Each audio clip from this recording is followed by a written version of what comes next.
Dear people, we continue to see God's love.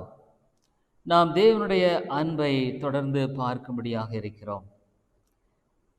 1 John 4:9 1 யோவான் 4வது அதிகாரம் 9வது வசனத்தில் 1 John 4:9 In this was manifested the love of God towards us, because that God sent his only begotten Son into the world that we might live through him. தம்முடைய ஒரே பேரான குமாரனாலே நாம் பிழைக்கும்படிக்கு தேவன் அவரை இவ்வுலகத்தில் அனுப்பினதினால் தேவன் நம்மேல் வைத்த அன்பு வெளிப்பட்டது. God's love is revealed in this world. தேவனுடைய அன்பு வெளிப்படுத்தப்பட்டிருக்கிறது. To what extent this God's love is revealed? எந்த அளவுக்கு ஆண்டவருடைய அன்பு வெளிப்படுத்தப்பட்டிருக்கிறது? God's only begotten Son, ஒரே பேரான குமாரனை the Father was willing to send and sacrifice. பிதாவானவர் தம்முடைய ஒரே பேரான குமாரனை அனுப்பி பலி செலுத்தி அதன் மூலமாக தம்முடைய அன்பை வெளிப்படுத்தியிருக்கிறார். I have been telling last week how big is God's love. ஆண்டவருடைய அன்பு எவ்வளவு பெரிது என்று நான் கடந்த வாரம் உங்களிடத்தில் சொன்னேன்.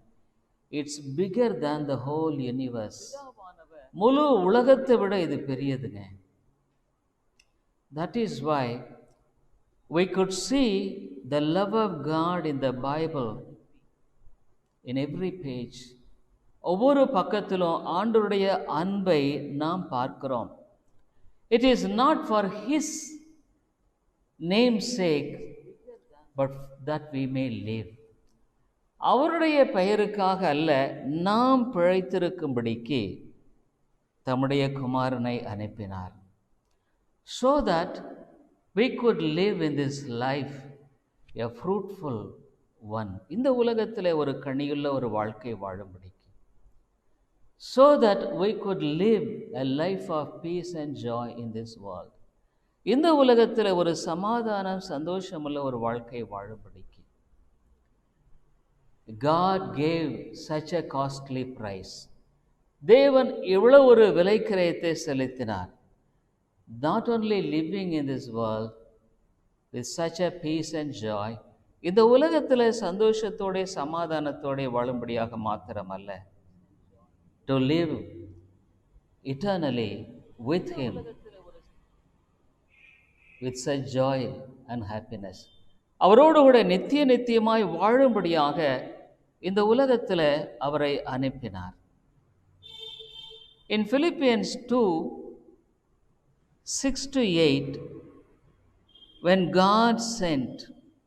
when the Father sent the Son, பிதாவானவர் குமாரனை அனுப்பின பொழுது what did Jesus do? இயேசு கிறிஸ்து என்ன செய்தார்? Philippians 2:6-8, பிலிப்பியர் 2:6-8, who being in the form of God thought it not robbery to be equal with God. அவர் தேவனுடைய ரூபமாயிருந்தும் தேவனுக்கு சமமாயிருப்பதை கொள்ளையாடின பொருளாக எண்ணாமல், but made himself of no reputation and took upon him the form of a servant and was made in the likeness of men.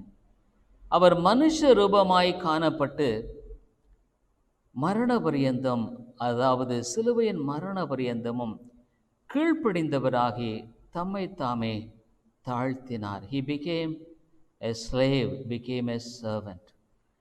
ஒரு அடிமையானார், ஒரு பணிவிடைக்காரனாகானார். He was with the Father with all glory. எல்லா மகிமையோடு கூட இருந்தார். But he was willing to humble and to become a man. ஆனால் ஒரு மனிதனாக மாறும்படியாக அவர் முற்றிலுமாக தன்னை தாழ்த்தினார். Suppose if we are being asked to become a small creature crawling on the floor, can we really accept it? ஒரு சின்ன ஒரு பூச்சி தரையில் ஊறுகிறதுக்குரிய அந்த பூச்சியாக நம்மை மாற்றப்படும்படியான ஒரு காரியம் நமக்கு கொடுக்கப்படுமானால் நாம் அதுக்கு ஆயத்தமாக இருப்போமா? Can we be willing for that? நாம் அதுக்கு உண்மையாலுமே ஆயத்தமாக இருப்போமா? Never, dear people. Man, we don't want to humble ourselves. நம்மை நாமே தாழ்த்த நம்ம விரும்புகிறதே இல்லை, really speaking. But God, why should he humble himself? அவர் ஏன் தன்னை தாழ்த்த வேண்டும்? In order that a sinner should live. ஒரு பாவி வாழும்படியாக, a sinner should have a restored life in his life from his fallen nature. ஒரு விழுந்து போன சுபாவத்தில் ஒரு பாவி மாற வேண்டும் என்பதற்காக ஆண்டவர் தன்னைத்தான் தாழ்த்தினார். I was teaching catechism this evening, தானியலுக்கு இந்த சாயந்தரம் catechism போதித்து கொண்டிருந்தேன். So I asked him what was the consequence of the fall. அப்போ நான் பார்த்து கேட்டேன், விழுந்து போனதனுடைய காரியம் என்னன்ற பற்றியும் கேட்டப்போ he was tell we became sinful. நாம் பாவ தன்மையுள்ளவர்களாய் மாறினோம். I appreciate it very much. அது ரொம்ப, dear people, we have a sinful nature in us. நமக்குள்ள ஒரு பாவ சுபாவம் இருக்கிறது. Many people don't like us because of our sinful nature. நம்முடைய பாவ சுபாவத்தினால நிறைய பேர் நம்ம விரும்புறது இல்லை. Because our fallen nature, we ourselves are become miserable in our lives. நம்முடைய சுபாவத்தினால நிறைய சமயங்களில் நம்மளே நிர்பந்தமாய் மாறிவிடுகிறோம். Many times, even after committing some wrongs, we feel ourselves, why did I do this?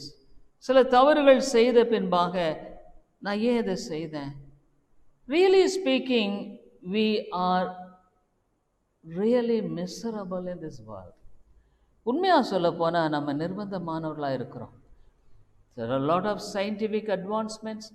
நிறைய விஞ்ஞான ரீதியான பல காரியங்கள் இருக்கிறது. So many things which we have in this world to enjoy. உலகத்தில் அநேக காரியங்கள் அனுபவிக்கும்படியாக இருக்கிறது. But still we are sinful. பாவத்தன்மையுள்ளவர்களாக இருக்கிறோம். Because of our sinfulness, we are not being liked by anyone truly, fully in this world. That is the real condition. இந்த உலகத்தில் நம்முடைய பாவத்தன்மையினால் இந்த உலகத்தில் யாருமே நம்மை முழுமையாக நேசிக்க முடிவதில்லை. A husband could not be loved by her wife truly. ஒரு கணவனை மனைவி முழுமையாக உண்மையாக நேசிக்க முடிவதில்லை. A wife could not really love the husband. ஒரு மனைவி உண்மையாலுமே கணவனை நேசிக்க முடிகிறதில்லை. Children could not love the parents. பிள்ளைகள் பெற்றோர்களை நேசிக்க முடிவதில்லை. Even though it appears that parents are loving the children, பெற்றோர்கள் பிள்ளைகளை நேசிக்கிறத போல காணப்பட்டாலும் it's a carnal. It will never be profitable then. அது ஒரு மாம்ச ரீதியான ஒரு காரியமாக காணப்படுகிறது. அது அவர்களுக்கு ஆவிக்குரிய பிரயோஜனம் இல்லை. So each and every person in one way or other is being hated in this world, and nobody in the world truly loves a person fully. ஆகவே ஒரு விதத்தில் ஏதாவது ஒரு விதத்தில் இந்த உலகத்தில் நாம் மற்றவர்களால் முழுமையாக நேசிக்கப்பட முடிவதில்லை. ஏதாவது ஒரு விதத்தில் நம்முடைய வாழ்க்கையில் உண்மையாலுமே நாம் வெறுக்கப்படுகிறோம். We are being hated. That is the reality. அதுதான் உண்மை. But why should God love a sinner who is absolutely impossible to be loved by a fellow creature. அவரை போலவே உருவாக்கப்பட்ட இன்னொரு நபரால, ஒரு மனிதனால நேசிக்கப்படாத ஒரு மனுஷனை ஏன் ஆண்டவர் நேசிக்கணும்? That's why this love is a great love. ஆகவே தான் இந்த அன்பு மிக பெரியது. This love is more than the universe. இந்த முழு அண்ட சராசரத்தை விட பெரியது. That's why we saw in that verse, அதான் நம்ம வாசித்த 1 John 4:9, அந்த 1 யோவான் 4:9 God revealed his love. ஆண்டவர் அந்த அன்பை வெளிப்படுத்தினார். So when we really understand God's love, dear people, we could never be so hardened in our hearts. நம்ம உண்மையாலுமே ஆண்டவருடைய அன்பை விளங்கிக் கொள்வோமானால் நாம் கடினமானவர்களாக இருக்கவே முடியாது. That's why we see, in order that I must live, நான் பிழைக்கும்படிக்கு அந்த அன்பு வெளிப்பட்டது. That love was revealed that I might live. But this love is being despised by people. ஆனால் இந்த அன்பு மக்களால் புறக்கணிக்கப்படுகிறது. People are not willing to love God in reciprocal to the love of God. அவனுடைய அன்புக்கு மக்கள் ஆண்டவரை நேசிக்க விரும்புறது இல்லைங்க. They want God to bless them. ஆண்டவர் அவளை ஆசீர்வதிக்கும்படியாக விரும்புகிறார்கள். But they don't want to love God. தேவனை நேசிக்க அவர்கள் விரும்புவதில்லை. So how far he has loved us. எந்த அளவுக்கு அவர் நேசித்தார். He was in glory in heaven. பரலோகத்தில் மகிமைகரமானவராக இருந்தார். But Bible says he emptied himself.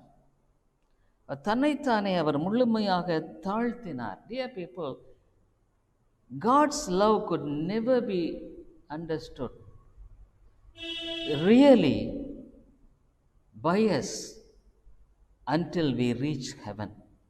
ஆண்டவருடைய அன்பை நாம் பரலோகம் போய் சேரும் மட்டுமாக அறிந்து கொள்ளவே முடியாது. So God completely made himself devoid of all glory of heaven. பரலோகத்தினுடைய எல்லா மகிமையுமே அவர் விட்டுட்டார். Suppose we don't want to leave our prestige. நம்முடைய கௌரவத்தை நம்ம விட விரும்புறதில்லை. If somebody talks ill of us, we really get irritated. நம்மளை பற்றி ஏதாவது தப்பா யாராவது பேசிட்டா நம்ம கோபம் வருது. We don't want to be ill-treated by other people. மற்றவர்களால் நம்ம தவறாக நடத்தப்பட விரும்புறதில்லை. So we want to be in always a person of integrity, in the sense that we want to have all the contour, and rather we could have all its fullness of our status, of our position, and etc. வாழ்க்கையில் இந்த உலகத்தில் நம்ம என்னை குறித்து தவறான விதத்தில் எந்த விதத்திலும் யாரும் குறைவிடவோ மதிப்பிடவோ நம்ம விரும்புறதில்லை. But why should God himself should love such a person? அப்படிப்பட்ட ஒரு நபரை ஏன் ஆண்டவர் நேசிக்கணும்? அப்படிப்பட்ட நபருக்காக ஆண்டவர் ஏன் இந்த அளவுக்கு இறங்கி வரணும்? Why should God come down to this extent? God came all the way from heaven in order to show forth this love. பரலோகத்திலிருந்து ஆண்டவர் அந்த அன்பை காட்டும்படியாக வந்தார். But we, really speaking, we don't want to even are willing to make a small sacrifice even. நம்ம ஆண்டவருக்காக ஒரு சின்ன தியாகத்தை கூட செய்ய விரும்புகிறதில்ல. we are so selfish. நம்ம சுயநலம் உள்ளவர்களாக இருக்கிறோம். we love sin and we nourish it. பாவத்தை நேசிக்கிறோம். அதை நாம் எந்த அளவுக்கு அதை நம்முடைய வாழ்க்கையில் அனுபவிக்க முடியுமோ அப்படித்தான் அனுபவிக்கிறோம். our heart is too far from God. நம்முடைய இருதயம் ரொம்ப நீண்ட அவருக்கு ரொம்ப விலகி போயிருக்கிறது. But dear people, still God loves you. தேவன் இன்னுமாக உன்னை நேசிக்கிறார். Still God wants to build your life. உடைய வாழ்க்கை ஒரு கட்ட விரும்புகிறார். Still God wants to shape you. உன்னை சரியான ஒரு உருவத்துக்குள்ள கொண்டு வருகிறார். Because God has loved us. தேவன் நம்மை நேசித்திருக்கிறதுனால has given thousands of promises in the Bible. ஆயிரக்கணக்கான வாக்குத்தத்தங்களை கொடுத்திருக்கிறார். Every promise is the token of God's love. ஒவ்வொரு வாக்குத்தத்தமும் தேவனுடைய அன்பின் அடையாளம். So God wants to build our lives. ஆண்டவர் நம்முடைய வாழ்க்கையை கட்ட விரும்புகிறார். He wants to have a full-fledged blessed life in this world. ஒரு உண்மையான ஆசீர்வதிக்கப்பட்ட ஒரு ஆவிக்குரிய வாழ்க்கையை வாழ விரும்புகிறார். So God came down from heaven. தேவன் பரலோகத்திலிருந்து வந்தார். He was not simply a man. அவர் ஒரு மனுஷன் அல்ல. Philippians 2:6-8. பிலிப்பியர் 2:6-8. He was God. This morning we saw that he was God. அவர் தேவன். We saw from God's gospel, he was Jesus is God. இயேசு தேவன். So we are seeing the love of God through Jesus. We continue to see. ஆண்டவருடைய அன்பை இயேசுவின் மூலமாக நாம் பார்க்க ஆரம்பித்திருக்கிறோம். So Jesus is absolutely God. ஆகவே இயேசு கிறிஸ்து முழுமையாக அவர் தேவன். He didn't like to have retained his glory of heaven. தனது பரலோகத்தினுடைய அன்பை அவர் பற்றிக்கொள்ள விரும்பவில்லை. He emptied himself. தன்னைத்தானே வெறுமையாக்கினார். He became a slave. ஒரு அடிமையாக மாறினார். Dear people, to become a man itself is such a humbling to such a great God.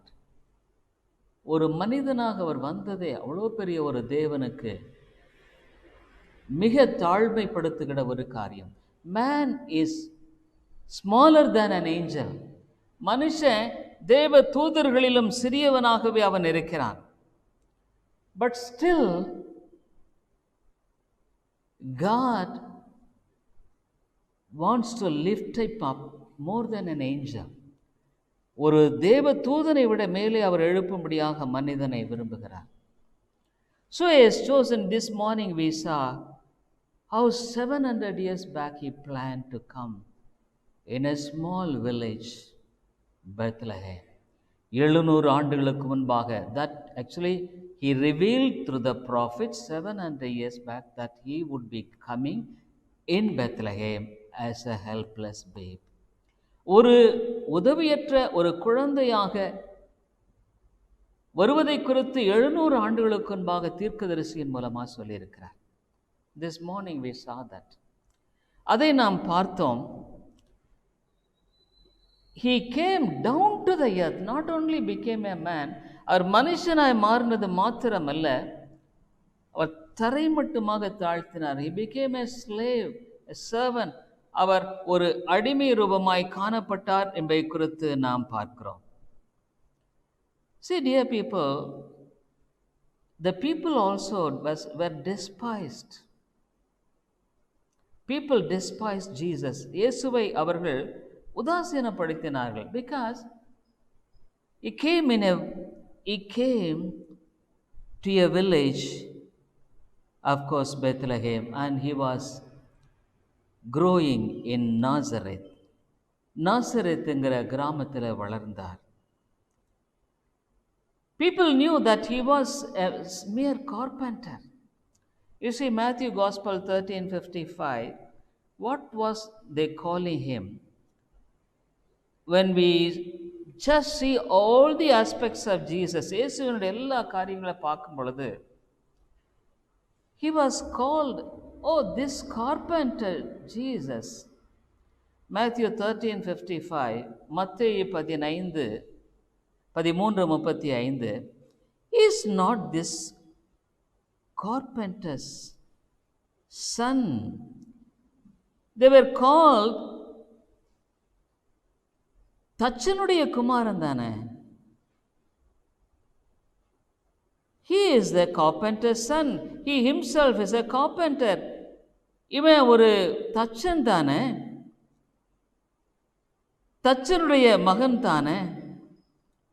Dear people, he would have come in a palace. ஒருவேளை ஒரு பெரிய அரண்மனையில் பிறந்திருக்கலாம். But why should Jesus be born in a small village and to a simple parents?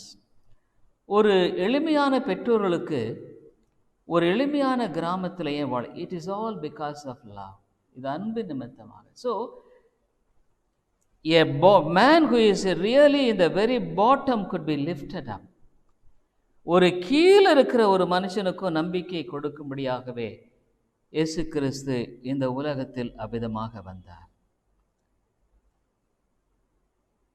So how people were despising him, அவரை எப்படி அங்கே உதாசீனப்படுத்துகிறார்கள். Is not this the carpenter's son? இவன் carpenter, தச்சனுடைய குமாரன். Is not his mother called Mary? மரியாள் தான் அவருடைய தாய்.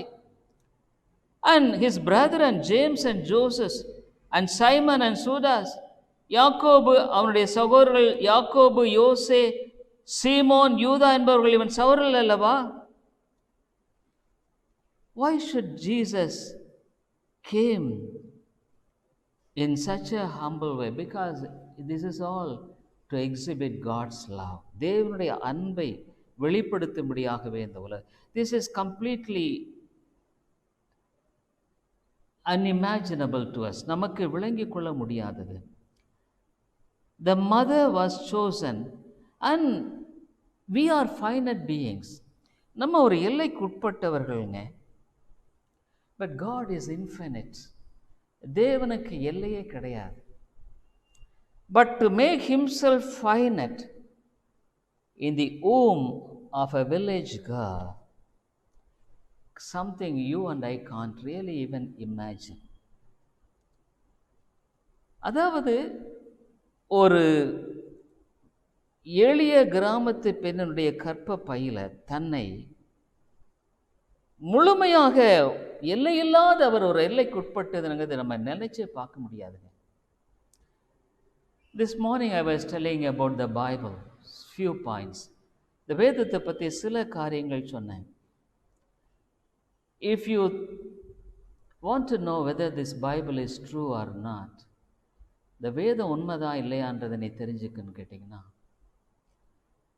this Old Testament, this Jews were having, பழைய ஏற்பாடு யூதர்கள் தான் பெற்றிருந்தார்கள். It was not written after Jesus. இயேசுவுக்கு பின்னால் அது எழுதப்படலை. Before Jesus, the Old Testament was there. பழைய ஏற்பாடு இருந்தது. So, in the Old Testament, about 300 prophecies are fulfilled in Jesus and his people. பழைய ஏற்பாட்டினுடைய 300க்கு மேற்பட்ட தீர்க்க தரிசனங்கள் புதிய ஏற்பாட்டில் நிறைவேறி இருக்கிறதை காண்பிக்க முடியும். So you can't say, oh, it is all written by man, so I can't believe. இதெல்லாம் மனுஷனால் எழுதப்பட்டது நான் நம்ப முடியாதுன்னு சொல்ல முடியாது. Because Jews, they didn't believe Jesus. இயேசு கிறிஸ்துவை யூதர்கள் விசுவாசிக்கல. But the Old Testament that they had and they are having, அவர்கள் பெற்றிருந்த அந்த பழைய ஏற்பாடு, அவர்கள் பெற்றிருக்கிற பழைய ஏற்பாடு இப்போ பெற்றிருக்கிறது, more than 3,000 prophecies are being fulfilled in the world. 300க்கு மேற்பட்ட தீர்க்க தரிசனங்கள், அந்த பழைய ஏற்பாட்டினுடைய தீர்க்க தரிசனங்கள் புதிய ஏற்பாட்டில் நிறைவேறுகிறது. Can you imagine? More than 300. Can you imagine? Not only simply a vague promise, ஒரு ஏதோ சும்மா வெறுமையான ஒரு வாக்குத்தத்தம். How God said, he will be born in Bethlehem. பெத்லஹேமிலே பிறப்பார். This in the Old Testament. பழைய ஏற்பாட்டில் Bethlehem was there. That is why when all the wise men came seeking the God in the palace, even the king, an unbeliever, asked to bring the Old Testament, the scribes, and search out where he will be born. அந்த ஞானிகள் எல்லாம் அங்க வந்து மாளிகையில் பார்க்குறாங்க. அப்போ வந்து ராஜா கேட்குறான், வேதத்தை எடுத்து பாரு, எங்க அவர் பிறப்பாரு. So the Bible says, I saw in the morning. This was written 700 years before Jesus was born. இயேசு கிறிஸ்து பிறக்கிறதுக்கு 700 ஆண்டுகளுக்கு முன்பாக இது எழுதியிருக்காரு. So not only this, you see, these prophecies are very specific. ரொம்ப தெளிவாக இருக்குது. இந்த இடத்துல தான், அது ஒரு சின்ன கிராமங்க. Not only probably 50-60 houses, ஒரு 50-60 வீடு. So God said he is going to be born in this place. I saw this morning, you can just see it. மீகா காலையில் உங்களுக்கு நான் காமிச்சேன். Micah, how God, he has told that he will be born in Bethlehem. Micah 5:2. But thou, Bethlehem, Ephrathah, though thou be little among the thousands of Judah, யூதாவில் 1000 ஒன்று சின்னது, yet out of thee shall he come forth unto me, the ruler in Israel. இஸ்ரவேலை ஆளப் போகிறார், வரப்போகிறார். அங்க dear people, we don't know what will happen tomorrow to us. நாளைக்கு நமக்கு என்ன நடக்குன்னு தெரியாதுங்க. But Bible says 700 years back he has written that he will be born in Bethlehem. அவர் 700 ஆண்டுகளுக்கு முன்பாக நடப்பார், பெத்லகேமில் பிறப்பார். He will live in Nazareth. Nazareth was there, or Nazareth, he was Nazareth. That's why the Bible says, that's why in Matthew Gospel, at every step, மத்திய எழுதின சுவிசேஷத்தில் ஒவ்வொரு அடியிலும் he writes the facts, சத்தியத்தை சொல்றாரு, அடுத்தது the Old Testament prophecy காமிக்கிறார். So is there any book in the world that you can point out in such a way that more than 300 prophecies are being fulfilled, and even now the prophecies are being fulfilling? 300க்கு மேற்பட்ட தீர்க்க தரிசனங்கள் நிறைவேற்றப்பட்டு இன்னும் தொடர்ந்து நிறைவேற்றி கொண்டிருக்கிற தீர்க்க தரிசனங்கள் கொண்ட ஒரு புத்தகத்தை இந்த உலகத்தில் எங்கேயாவது நீங்கள் காமிக்க முடியும்? குரான்? No, he just says some things here and there. சும்மா அது இதுன்னு சொல்லப்படுகிறது. Even astrologers say many things which will happen in the future sometimes, because they are being motivated by the evil spirits, comes true. ஜோஷிகாரர்களும் கூட சில காரியங்கள் அது இதுன்னு சொல்கிறாங்க. அவங்க பொல்லாத ஆவியினால் ஏவப்பட்டதுனால அது ஒருவேளை உண்மையாக வரும்படியான ஒரு காரியமாக கூட இருக்கலாம். But is there any book that you can say that carries such a definite way of explaining things in this world? I challenge you, dear friend. காரியங்களை இப்படி விளக்கப்படுத்துகிற ஒரு புத்தகத்தை இந்த உலகத்தில் உங்களால் பார்க்க முடியுமா? So that book speaks of God's love. அந்த புத்தகம் தான் தேவனுடைய அன்பை குறித்து பேசுகிறது. That book shows how he loved God, how he loves people. Dev மக்களை எவ்வளவாக நேசிக்கிறார் என்பதை காண்பிக்கிறதாக இருக்கிறது. So he will be born in Bethlehem and he will grow in Nazareth. நாசரேத்தில் ஆகவே தான், that's why the angel came in Nazareth when Mary was there. Luke 1:26-27. Luca 1:26-27. And in the 6th month the angel Gabriel was sent from God unto a city of Galilee. பாருங்க, தெளிவாக சொல்லப்படுகிறதை பார்க்கிறோம். கலிலேயா என்கிற பகுதியில், நாசரேத் என்ற ஊரில், God has chosen a virgin, ஒரு கன்னிகையை தெரிந்தெடுத்து, Jesus was born in her womb. அவர் அந்த கன்னிகையின் வயிற்றில் பிறக்கிறத பார்க்கிறோம். Dear people, he will be born in a virgin womb. The Bible is very clear. தெளிவா சொல்லி இருக்கிறத பார்க்கிறோம். So it is not a story. Bible கதை இல்லைங்க. இதை வேதமானது தெளிவாய் சொல்லி இருக்கிறதை நாம் அறிந்திருக்கிறோம். We know how he will be born in this world. அவர் எப்படி இந்த உலகத்தில் பிறப்பார் என்பதை குறித்து சொல்லப்படுகிறதை நாம் பார்க்கிறோம். He will be born to a virgin, ஒரு கன்னிகைக்கு அவர் பிறப்பார் என்பதை குறித்து நாம் பார்க்கிறோம்.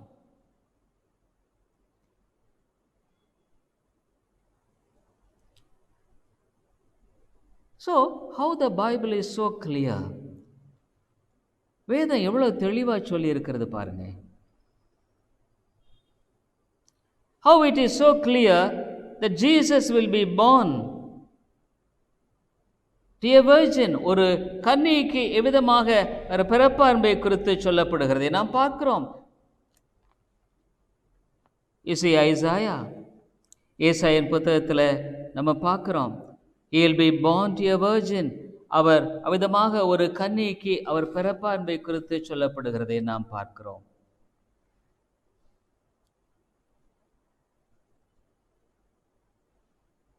How he will be born to a virgin. அவர் எப்படி பிறப்பார் என்பதை குறித்து 700 years we see in Isaiah. ஏசாயின் புத்தகத்தில் 700 ஆண்டுகளுக்கு முன்பாக சொல்லப்படுகிறதை பார்க்கிறோம். So the Bible is very clear. ஆகவே வேதமானது வெகு தெளிவாய் சொல்லி இருக்கிறதை பார்க்கிறோம். So he will be born in Bethlehem and grow in Nazareth. ஆகவே அவர் பெத்லகேமிலே பிறந்து நாசரேத்தில் வளருவார் என்று சொல்லப்படுகிறதை பார்க்கிறோம். Dear people, this God has got a definite purpose to come in this world. இந்த உலகத்துக்கு வரும்படியான ஒரு தெளிவான நோக்கத்தோடு கூட. So he has chosen a simple carpenter to take care of him. அவரை பராமரிக்கும்படியாக ஒரு எளிமையான தச்சனை தெரிந்து கொண்டார். He has chosen a virgin girl, an infinite God, to come as a finite being in the womb. ஒரு எளிய கிராமத்து பெண் அவ்விதமாக அங்கே தெரிந்து கொள்கிறதை பார்க்கிறோம். What is it all for? எதற்காக? In order to reveal his love to you. உனக்கு அன்பை காட்டும்படியாக. So the first visitors of Jesus, you see, he was not born in a great palace. ஒரு பெரிய மாடியில் அவர் பிறக்கல.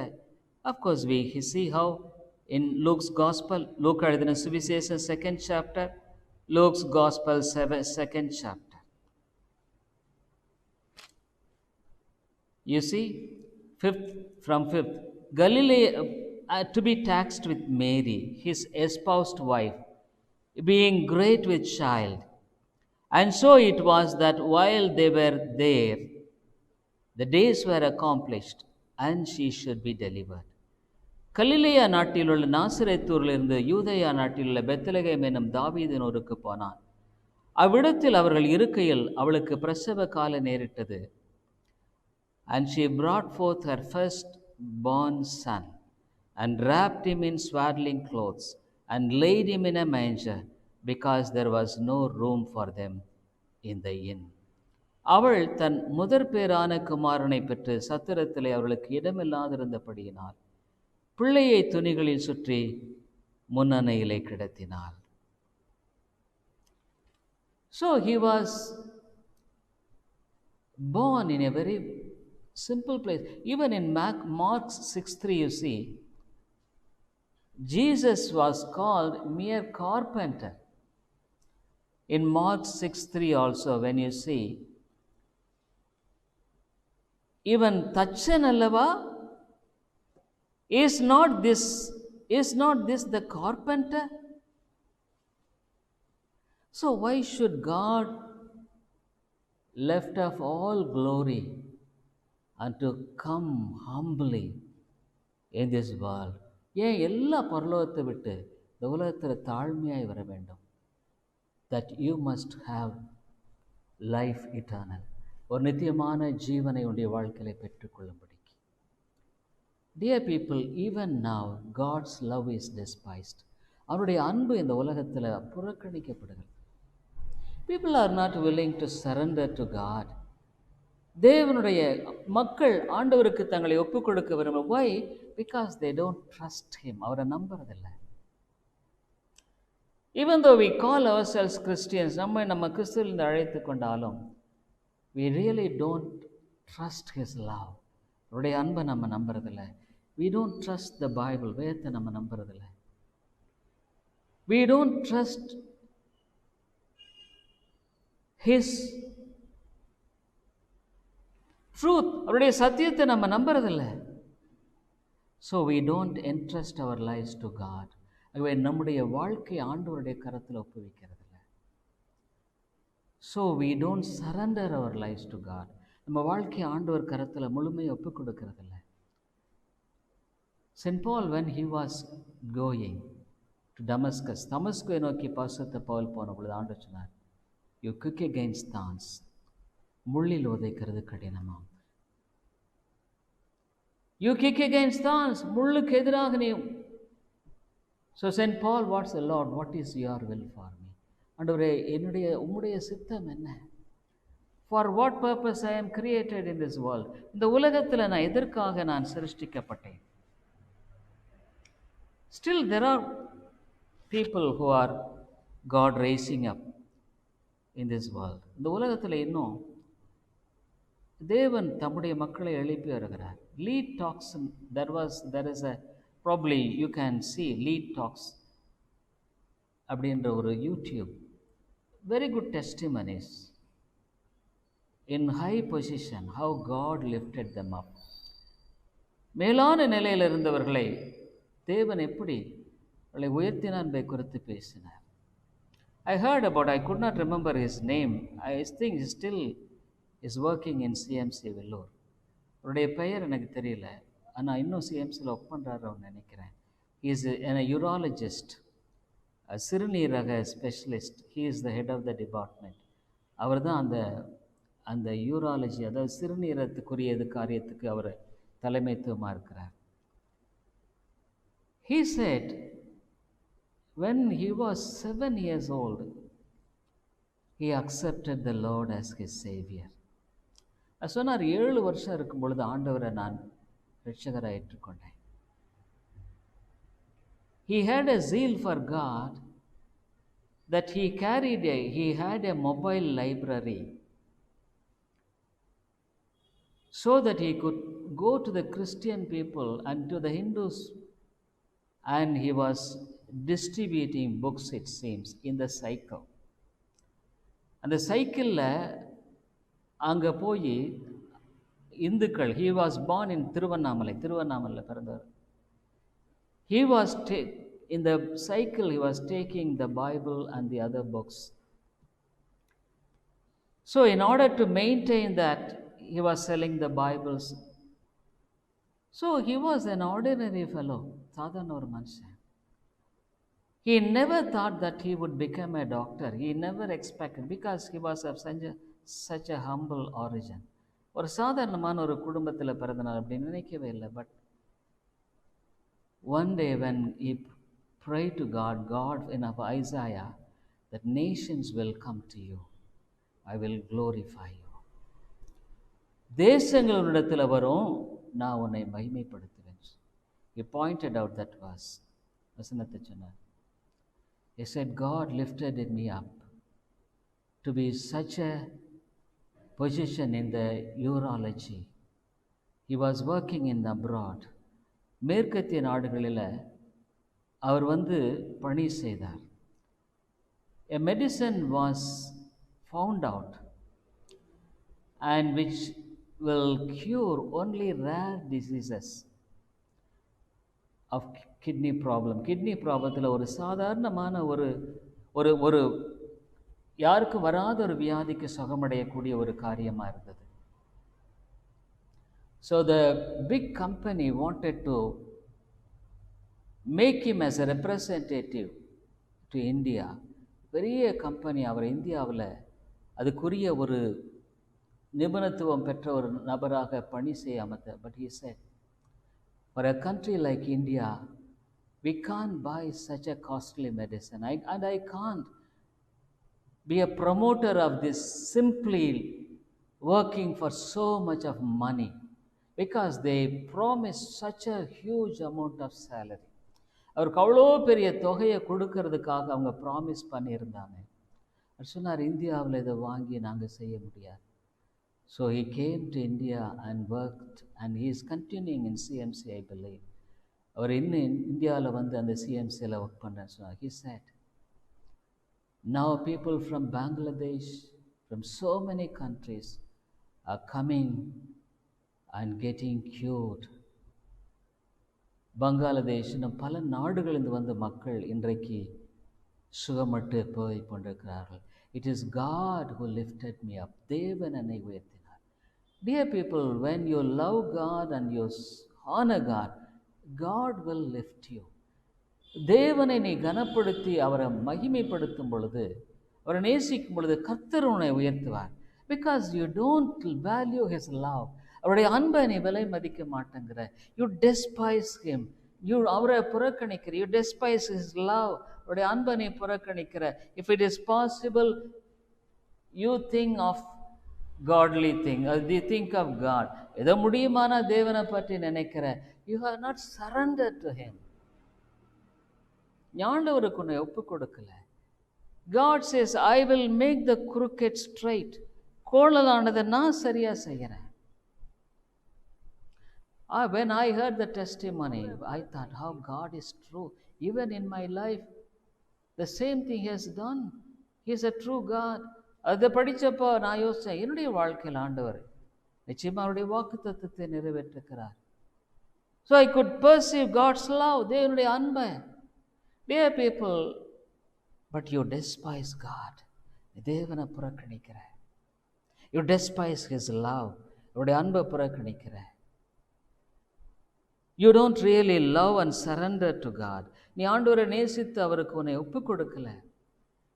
You lost love for God. தேவனுக்கு அன்பை நீ இழந்துட்ட.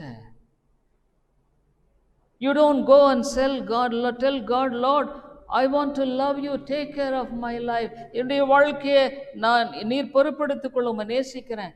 You want to work out your own life. உன் வாழ்க்கையை நீயே சரிபடுத்த பார்க்குற. Dear people, unless you surrender to God, நீ ஆண்டவருக்கு உன்னை ஒப்பு கொடுக்கலன்னா, God, how could you work in your life? How could you expect God to work in your life? ஆண்டவன் வாழ்க்கையில் கிரியை செய்வார்னு எப்படி நீ எதிர்பார்க்கிறன்னு நான் கேட்குறேன். You don't want to surrender to God. நீ ஆண்டவருக்கு ஒப்பு கொடுக்க விரும்பல. You don't want to surrender to his love. அவருடைய அன்புக்கு ஒன்று ஒப்பு கொடுக்க விரும்பல. You try to plan out your own ways. உன்னுடைய சொந்த வழியை நீ திட்டமிடுகிற. You want to work out things. நீ காரியங்களை செய்கிற. You want God to bless that. அது ஆண்டவர் ஆசீர்வதிக்கணும்னு சொல்கிற. Bible never accept such things. ஆண்டவர் அவ்விதமான காரியங்களை வேதத்தில் ஏற்றுக்கொள்வதை பார்க்கல. Why all the problems of ours? Do you know thus? நம்ம வாழ்க்கையினுடைய பிரச்சனைலாம் காரணம் என்ன தெரியுங்களா? It is because we don't surrender to God. தேவனிடத்தில் நம்ம ஒப்பு கொடுக்க. Such a great God, he came down. அவ்வளோ பெரிய தேவன் கீழே வந்திருக்கிறார். But you don't have time for him. அவருக்கு நேரம் இல்லை. How people despise God so quickly. மக்கள் எப்படி ஜனங்கள் கடவுளை எப்படி அலட்சியப்படுத்துறாங்க தெரியுங்களா? Christians. This is truly speaking, Christians, they are today many preachers say that God will bless you. இன்னைக்கு அநேக பிரசங்கிகள் சொல்றாங்க ஆண்டவர் உன்னை ஆசீர்வதிப்பார். Unless you surrender, God will never bless you, dear friends, spiritually. நீ ஆண்டவருக்கு உன்னை ஒப்பு கொடுக்கலன்னா ஆண்டவருடைய ஆசீர்வாதத்தை ஆவிக்குரிய பார்க்க. You could not have the peace of God in your life. உன்னுடைய வாழ்க்கையில் தேவனுடைய சமாதானம் இருக்காது. You can't have the joy of God in your life. கர்த்தருடைய சந்தோஷம் இருக்காது. I sad to say, you will have more confusions. இன்னும் அதிகமான குழப்பங்கள் தாங்க வரும். When God is not the controller of your life, ஆண்டவர் உன் ஆளுகை செய்யலைன்னா, dear people, don't think that your money will save you. உன் பணம் உன்னை ரட்சிக்காது. Don't think your intelligence will save you. உன்னுடைய புத்தி எல்லாம் உதவி செய்யாதுங்க. Life is very difficult. வாழ்க்கைங்கிறது ரொம்ப கஷ்டம். We don't know how it will turn out. எப்படி மாறும் தெரியாது. So would you like to despise God's love and to have your own way? ஆண்டவருடைய அன்பை நீ புறக்கணித்து உன்னுடைய சொந்த வழியில் நீ போக விரும்புறியா? God has given you so many years. ஆண்டவர் அநேக ஆண்டுகள் உனக்கு கொடுத்திருக்கிறார். If you really despise God's love, when He came from all the way heaven to earth, you are not willing to make any sacrifice. ஆண்டவர் பரலோகத்தை விட்டு வந்திருக்கும் பொழுது உன்னுடைய வாழ்க்கையில் நீ எதுவுமே செய்ய விரும்பலை. You want just God to bless. ஆண்டவர் ஆசீர்வதிக்க விரும்புகிற. God wants to straighten your way. உன்னுடைய வழியை செம்மைப்படுத்தணும்னு சொல்கிறேன். But this evening God speaks to you. இந்த மாலையில் தேவனோடு கூட பேசுகிறார். God calls you. தேவன் கூப்பிடுறார். Surrender. இப்போ கூட believe my love. என் அன்பனை நம்பு. How long will you go in your own way and not to see God's blessing in your soul? எவ்வளோ காலம் உன் வாழ்க்கையில் உன் சொந்த வழியிலேயே போயிட்டு ஆண்டவருடைய ஆசீர்வாதத்தையே பார்க்காம நீ வாழ்ந்து கொண்டிருப்பாய். So this evening, shall we humble ourselves? நம்ம தாழ்த்துமா. Such a great love, He came to a small village and He was growing in a small village. He has chosen the simple people. Why? It's all because of love. இவைகள் எல்லாத்துக்கும் காரணம் அன்பு தானே. When we despise God's love, there is no hope at all, dear friend. ஆண்டவருடைய அன்பை நம்ம புறக்கணிப்போமான இந்த உலகத்தில் நமக்கு நம்பிக்கையே இல்லைங்க.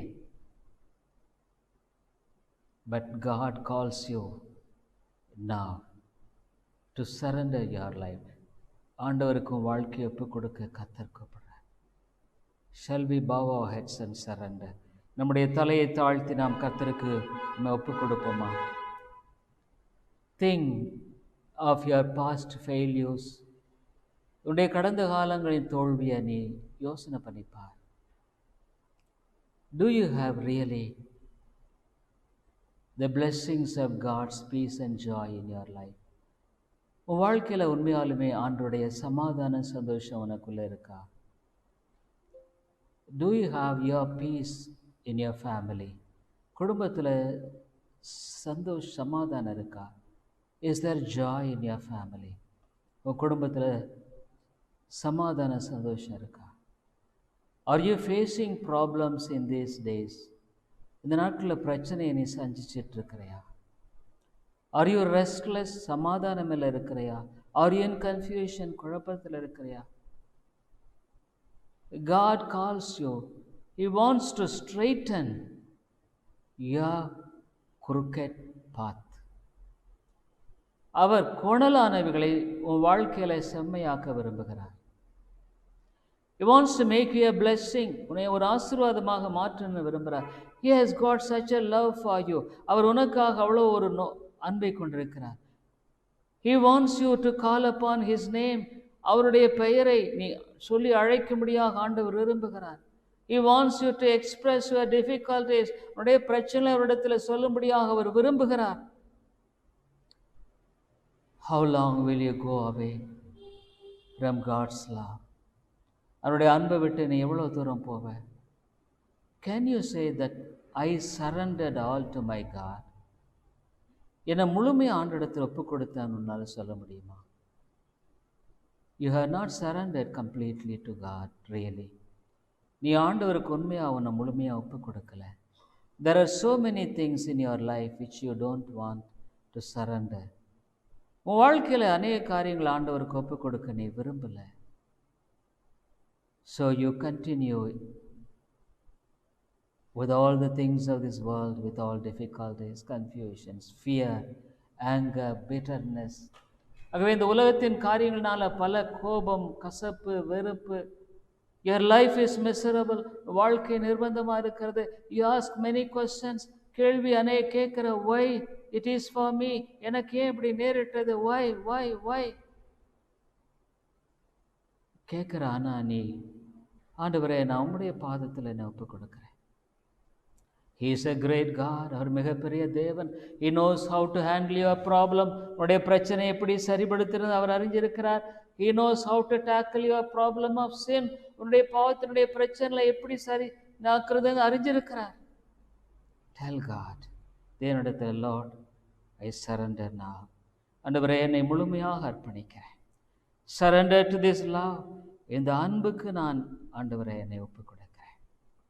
ஐயோ வெள்ளை நீ அப்படி ஒப்பு கொடுப்பியா? அப்படின்னா இப்போ நம்ம பாட போகிற பாடலை போல your life will be blessed. நம்ம பாடுகிற பாடலை போல உன்னுடைய வாழ்க்கை ஆசீர்வதிக்கப்படும். Let us say, Lord, I surrender. Take care of me. நான் உம்மிடத்தில் ஒப்பு கொடுக்கிறேன், என்னை பொறுப்பெடுத்துக் கொள்ளும்.